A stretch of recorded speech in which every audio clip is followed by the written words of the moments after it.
name is Rita Jadov, and we are here today at the panel, Startup Success Secrets, a Female Perspective. We're going to spend the next 30 minutes meeting these amazing women. I'm very honored. Thank you so much, ladies, for making time today, for being here, and sharing your perspectives with us. Before we get started with introductions and our panel, I want to set the context right. Why female perspective? Why do we need a female perspective? I'm sure some of you have wondered about that. Well, there was recently a report that came out which said that women-run startups, tech startups, perform 35% better in terms of returns over their male counterparts. So that's a very interesting perspective if you think about that, right? Women-run startups perform 35% better, and in fact, they do 12% better in sales. So if you think about that, you go, wow, what is it that the women know that we don't know? So hence, our panel today is going to help hopefully reveal some of those secrets into why women-run startups are doing so much better, and hopefully we can increase the amount of funding that goes to women startups from 4% to a much higher number. So with that said, let's do introductions. Marianne? Thank you. I'm Marianne Burns. I have been the founding CEO of 3 venture-backed startups. I took one of those companies public. I have completed several acquisitions, served as a public and private board member, and have been in both the enterprise and the consumer space in mobility, cloud SaaS, and online games. Early in my career, I ran sales and marketing, customer operations for AT&T Wireless when there were just a few thousand people with cell phones and 15 cell sites, and grew that to hundreds of thousands. So I had an early start in mobility. I went to Wellesley College, an all-women's college. I went to Harvard Business School. At that time, it was 15% female, and probably the most memorable and important was I went to San Francisco Comedy College, and I was the only woman in the class there. Hi there, I'm Kristen McDonald, and I have been the CEO of a venture-backed startup called LimeLife, which was one of the first mobile software publishers founded back in 2004, and we were acquired in 2010. Prior to LimeLife, I had been on the management team of 5 other startups, and collectively, all 6 startups that I've been in have raised over $100 million of venture capital, and we had 2 IPOs, 5 M&A events, and generated billions of dollars of return to the investors. So I've seen that cycle several times, both on the good side and the bad side. Now I advise CEOs and executive teams on strategy and growth and monetization. I'm a mentor at Techstars and StartX, and I'm also working with Northwestern University's Center for Entrepreneurship on that advisory board as well. Earlier in my career, I worked for large companies, so I started one of the biggest at IBM and worked at McKinsey as well as Electronic Arts. And I can say that it's much more fun working for startups than for very large companies, so I highly recommend it. Hi, I'm Carol Carpenter, and I am currently CMO at a B2B startup called ClearSlide. It's a sales productivity platform. And so I've been in and out of small and big companies. I've been part of 3 different startups, 2 were purchased. I started my career at Apple, and I come from more of the product side, and I'm not a techie by training, but I love the product piece, and I think something I've learned around my career, for me, is finding your sweet spot. And for me, my sweet spot has always been around the product, passion for the product, and I have to believe in that in order to really drive it. So I was fortunate enough to work for Apple out of business school, and then in 3 other subsequent startups. I think having the product passion is so key. So for me, when I look at the arc of my career, the only thing that kind of keeps the pattern going, because I have worked in very large companies as a general manager, I've worked in little companies as a VP of marketing, and the only thread that holds it together is passion for the product, a belief in the vision of the company.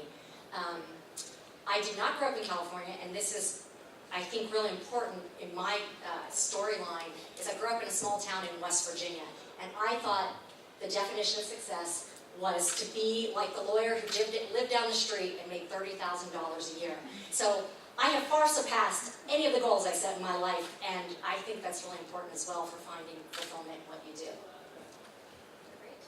I'm also not a technologist, but I love applying technology to help people or do things that they like to do, but do them better, faster, and cheaper, and realize their potential.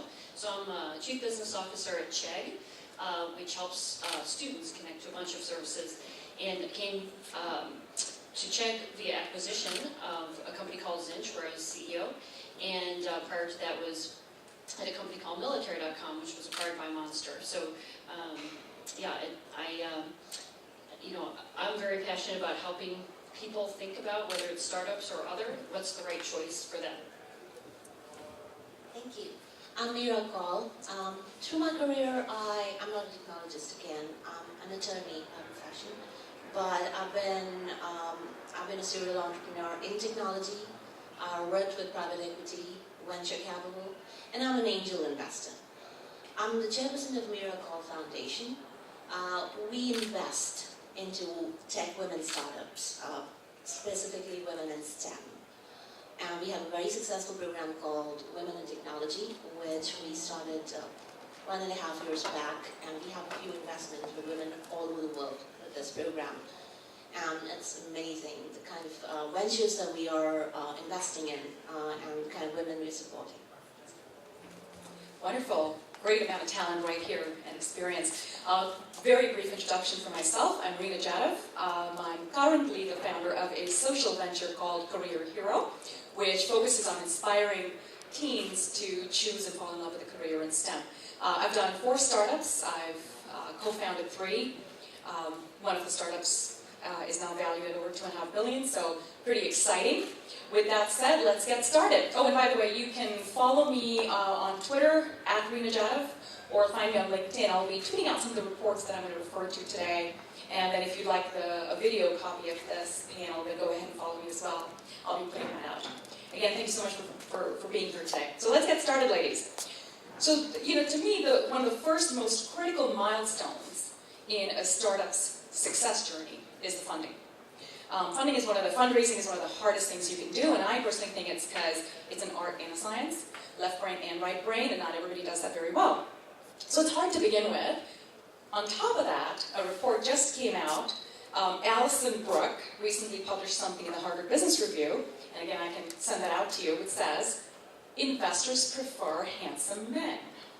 So, with that said, 2-part question. First, when you were out there pitching, did you ever wonder, I think he would have preferred a handsome man pitching instead of me?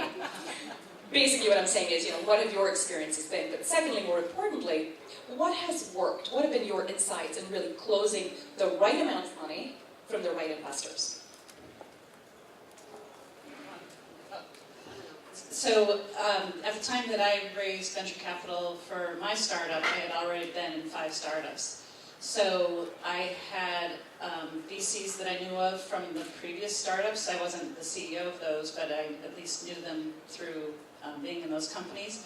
And then also I had classmates. So I also went to Harvard Business School, and some of my first most significant angels were my business school classmates. So I think working your network of people you already know is just super important. And if you don't have the network, figure out how do you get to know these people personally, because it really takes that kind of personal relationship to get the investment.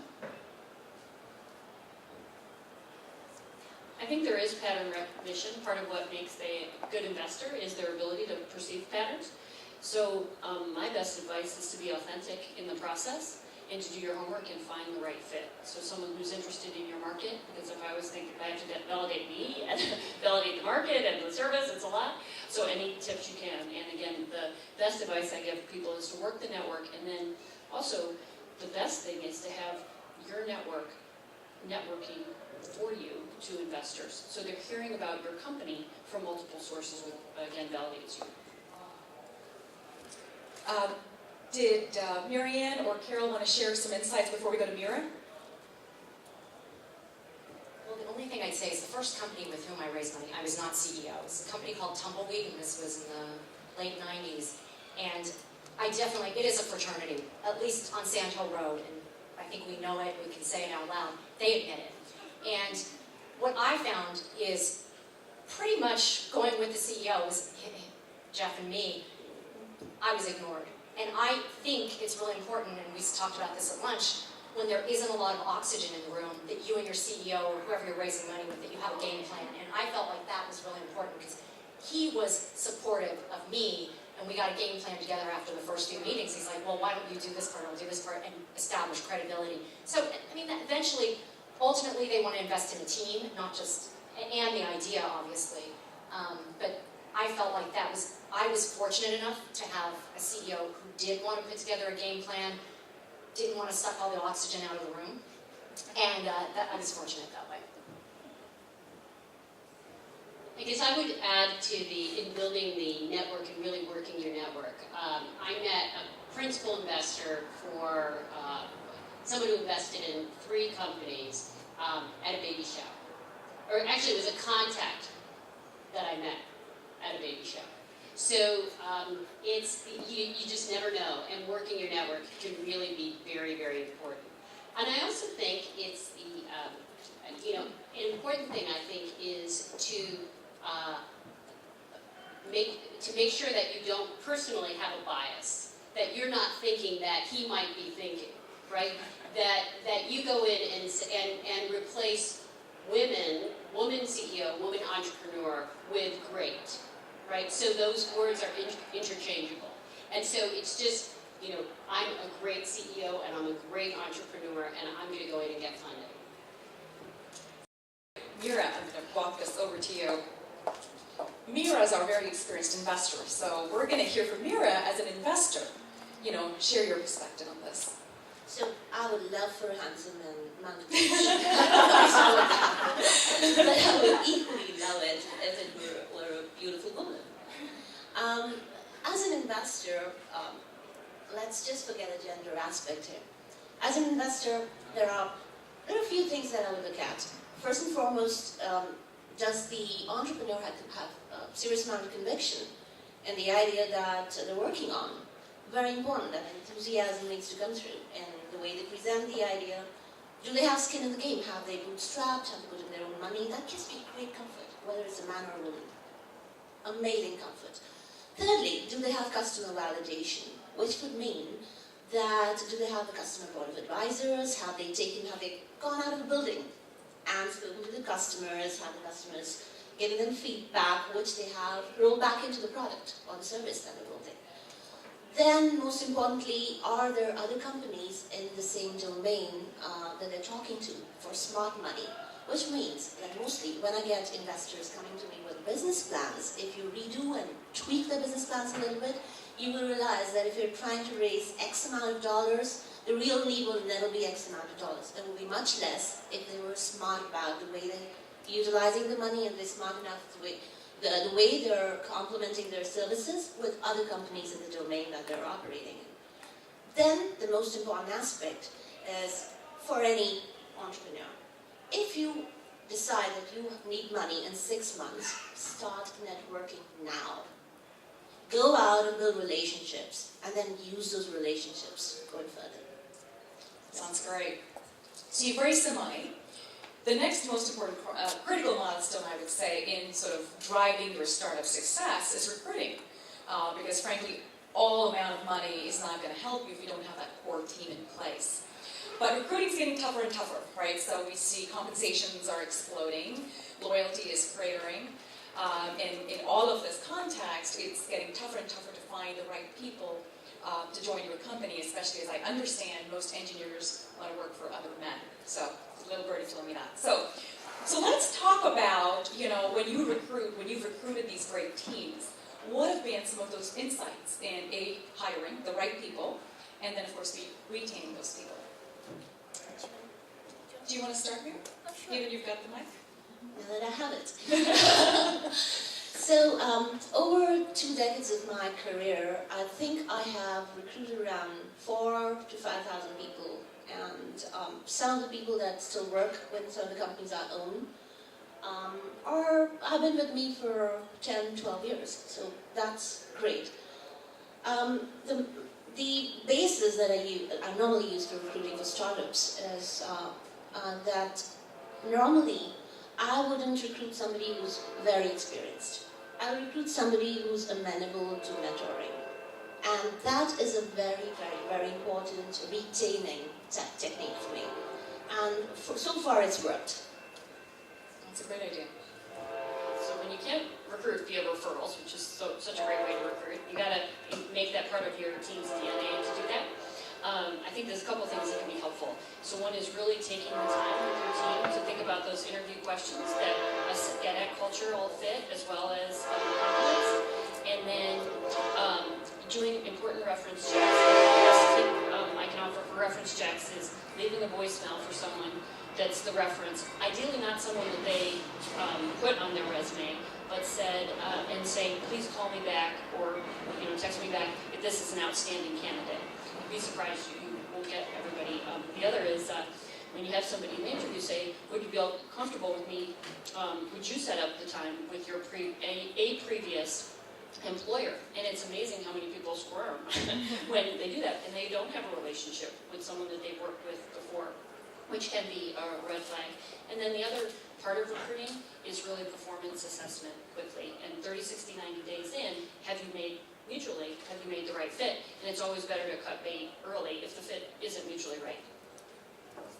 It's so interesting. So at ClearSlide, we doubled over the past year. We went from 120 people to 240. So this is a very hot topic for us. And it comes down to three things, and I've been using the same old rubric for 20 years in hiring. I look at the 3 C's: competency, character, and commitment. Competency, the thing that has kind of befuddled us, because we have a very strong sales culture, and like attracts like, and engineering too, engineering and sales, where we have a very high dominance of one gender, one type actually, not even just gender. And we step back and say, well, why is this happening? And it's mainly because we weren't defining the competencies in a really clear, objective way. It's almost like if you could, play out the voice in your office where everybody's blindfolded and you're not looking at because it's very natural. We have human biases and you like people who are like yourself. It's natural. And so we actually spend a lot of time now on what are really the objective competencies. All these classes, probing forensic competencies, you can take them all. But we define it really clearly so that it's not as subjective, it still is subjective. And then the cultural fit, that's, as you pointed out, it's very, very critical. And we look at that, is the attitude right more than experience, attitude over experience? Are they passionate? Are they engaged? Are they committed? And you can only tell that from really meeting people. And I love the voicemail tip. I always ask people like, well, if I were to speak to your previous boss, what would they say? Would they recommend you, or what would they tell me about you? And just phrasing it that way, you end up getting a different answer. Yeah. So, as a CEO hiring a team, I would almost think as if you are an investor, and the way the investor thinks about investing in a company is they say, can this person, especially a CEO, build a strong team? And so when you have deep connections and great connections to your previous network from previous companies, bring those people in and also look for people who fill your blind spots or fill those areas of expertise where your network is not very deep, and really assess who is able to build that team and that whole division or department that needs to be filled, where you yourself may not have as deep of connections into that particular field or expertise, and almost treat them as if they're the CEO of that department. And thinking about, can they actually recruit and energize and excite people to come and stay at the company? I would say 2 things related to recruiting. One is, I think, diversity in the way people think, and diversity in the makeup of your team is critical to serving a diverse customer base and to incorporating the breadth of ideas that could be included in any strategic and operational analysis and executing. So I believe that doesn't happen unless you're very deliberate about it. So it's got to be something that you set out to do. And I think then, as you look at your pipeline of employees, talent that's coming in, you then have the opportunity to attract a wider and more diverse base, and therefore maybe the best people, because you're not restricted in any particular column. I also think that there's an opportunity, particularly as you're hiring your management team, to look at, customizing a plan for each hire that you bring in. And what I mean by that is everybody has life elements. I think we talk about a little bit about balance, but I always say that there's no work-life balance. There's just life. And everybody has something. Somebody's commuting too far, somebody has kids, somebody doesn't have a life and wants to get one, somebody wants to exercise, go to a yoga class at 5 o'clock and is willing to work later, whatever it is. And so to look and say, you're making the commitment to me and to our company and to our culture and to being as productive and hardworking as you can. I'm going to make that commitment to you to understand what your personal needs are so that you can then come and work here. And I have had very good success with that. Wow, that's fantastic. Thank you. Let's talk returns. So you've got money, you've got a great team, you're kind of executing day to day. How are you optimizing returns? Because that's the one thing everybody agrees on, right? Whether you're the founder, the employee, or the investor, everybody wants to maximize their returns with respect to the time and money that they've put into the company. Now with that said, I'm going to kind of touch upon the fact that supposedly women-run companies have 35% higher returns. So what are the levers that you have used to optimize those returns? And specifically, talk a little bit about whether you've used cost constraints to manage that optimization of returns, or have you chosen more of the aggressive sales strategy to increase the revenue so the costs really don't matter as much? Well, the secret to producing great returns and 35% higher returns than anyone. I don't know that I can speak to that individually, but what I can say is, understanding that the CEO's role is generally to sell. It's sales. It's selling all the time. It's selling customers. It's selling employees. If you think about, you're creating your vision, you're communicating your vision, you're inspiring people to move forward on a vision. That's what you're doing. You're selling all the time. And so it's about creating revenue, and it's about creating productivity.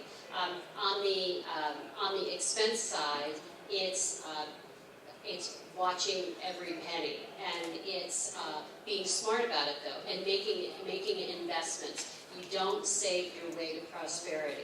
Now there's data that says women take more calculated risks than men in some of these ventures. I think this again might go back to replace female with replace women CEO, replace women with great. That's it. So, so I agree that CEOs are always selling, and if you think that you're at the beginning of a really big market opportunity and you feel like you can grab revenue, I would kind of tilt the company toward that, but have in your mind a great amount of flexibility in terms of the expense side, and that if things don't start growing in the way that you think that they're supposed to, really be ready to make some expense changes quickly. And the more that you can do expenses and keep them variable, as opposed to like hiring a ton of people as full-time employees, if you do have the option, if you're not sure how revenues are going to ramp, to use more like consultants or short-term labor, that's just another way to increase your degrees of flexibility as you're proving out your market. So I have a whole theory on this, but I only have 2 minutes to explain it. We'll give you 3. Okay, That's really good. give me 3 minutes. I mean, fundamentally, it comes down to, and I've seen this with every single startup I've been with, the difference between mediocre performance and great performance has been the team. And when I say the team, I mean the collaboration and the trust level. Because without trust, I mean, whichever model you want to use, without trust, you can't have accountability. And it's the accountability across the team that drives the performance. And I mean everybody being accountable to each other, to the shareholders, to the customers, and so on. Like, I cannot tell you the times where we have had that kind of open accountability where you can actually say to the head of engineering, like, that sucks. You really are not delivering. To be able to say that directly, or for him to say, you know what, to our CEO, you're not delivering in terms of either selling a vision or raising money or increasing value. You have to be able to have those kinds of conversations because, as you said, it goes up and down. And the great companies I've been at that have done well financially are the ones where we've had the trust that laddered up to real accountability. I'd say that my co-founder of Military.com, Chris Michael, used to say, focus on outcomes, not activities, right? Pretty obvious. Find the leverage, right? Is where are you investing in getting that return and looking for those engagement loops. And the chief job of the CEO, but really anybody, any leader in the company, and I hope we all build teams with leaders in every seat, is not just doing things right, but doing the right things. And you have to continually be answering those questions because you can easily become overcome by events. So, as an investor working with several startups, these are the things that I look at on a monthly basis. First and foremost, I look at what is the life cycle value of the customer to that startup. I mean, what's the cost of acquisition of the customer, retention, and how much is the customer attrition. And if there is a slight variance anywhere, that's a red flag to me. Then, product metabolism. That means, does the company have a clear-cut product map, roadmap? And when are the upgrades coming? Are they coming in on time? Are they evaluated properly? Are they successful? So from a startup perspective, these are two very important factors, apart from the fact that the conversion of non-paying customer to paying customer and the rate at which that conversion occurs is another important aspect for performance appraisal for any startup at So we have 5 minutes left. So we're going to combine the last two questions into quick answers. So balance is one of those deep, dark secrets that no one really talks about, or I should say the lack of balance. When you look at startup founders or CEOs, you see a lot of emotional turmoil, physical turmoil, mental anguish. I've personally been involved in all kinds of scenarios of walking people to hospitals and things like that. It's the norm. It happens. The question is, you're all sitting here. Clearly you figured something out. So, maybe a quick line on, is there balance and what's your formula to making it work for you? And then secondly, in all these amazing experiences that you've had, what is the one thing that you've learned that you wish you had known when you first got started? The train is not there. Speak quickly. So, I was one of those people who did not have any work-life balance, and I had to step back and relive my life and create a work-life balance for myself. And work-life balance is such a personal thing. I mean, what works for me might not work for somebody else. But honestly, what works for me is the fact that I have realistic expectations of how much I could work. And I have, because I work across time zones and across continents and across weekends, what I end up doing is taking out chunks of time out for myself during the week, and I do not. These are non-negotiable times where I switch off my phone, and if I have to go skydiving, I will. This is what I do with myself.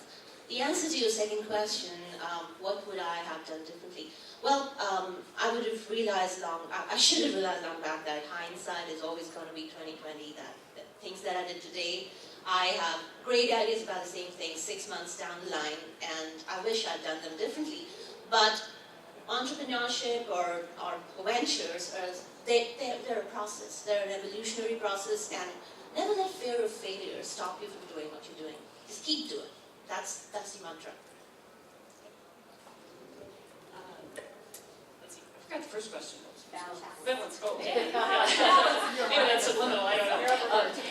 Balance. Right. So, I don't balance every day. I think would be hard to achieve, but hopefully balance over longer periods of time is feasible. And then looking back, things I wish I knew years ago is it's really all about surrounding yourself with the best possible people, and yeah. Ditto. I think that's awesome. So I just, I call it blend. That's what I say to my family. Like, we're blending work and everything together.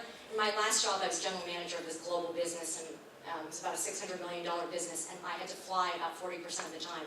So I dragged my family with me everywhere. Like, we went to Tokyo for spring break, and then we went back to Sydney, and then so it was fortunate that the CEO supported that, and I was able to kind of blend them into it.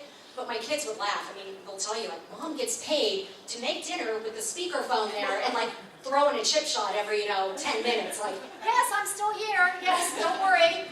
The sausage is burning, but don't worry. But, I mean, I think your kids they don't know any differently. That's what they know Mom has done, so that's how it's been. I think about it as blend, and, with these electronic things, I mean, you're never really untethered, right? And then what I wish I had known, it's very much the same, which is, there's a Confucian saying, like, if you want to go fast, go alone. If you want to go far, go together. And I just wish, 20 years ago, I had reached out to other people, I had had mentors, that I'd really taken advantage of awesome people like you all. So when I started my company, I had 3 kids under the age of 5, and the youngest was like barely 18 months old. And I chose the right husband, so that was a good thing. So he was very supportive. We still have the same amazing nanny. That was like 10 years ago. And you just outsource anything that does not require your personal attention. And I mean everything. That if it doesn't get value add by you doing it, you don't do it. And you have to make that clear to your family too, that you're outsourcing everything. And then you just make really strict guidelines around, like, how many nights you're going to have dinner with your family per week, and do you do stuff on the weekends, and when, and just really make some strict guidelines around your time. The thing that I wish I had known back when I got started was, it's half what you know. So, like, I'm an engineer by training, so it was like my education was all about, like, what do you know, what do you know, what do you know. But in terms of being a CEO or being an entrepreneur, it's half what you know and it's half who you know. And that you really should spend a lot of time pulling away from the spreadsheets, pulling away from analyzing the data one more time, to actually going out and meeting 100 people that can just catapult your startup forward. Well, I wish I had known all of you and I heard all of this. I spoke a little bit about balance, and I also believe that, as I said, that there's just life. But I also think it's setting your own personal expectations. You don't have to change every diaper, and you don't have to be the last one at the office every night.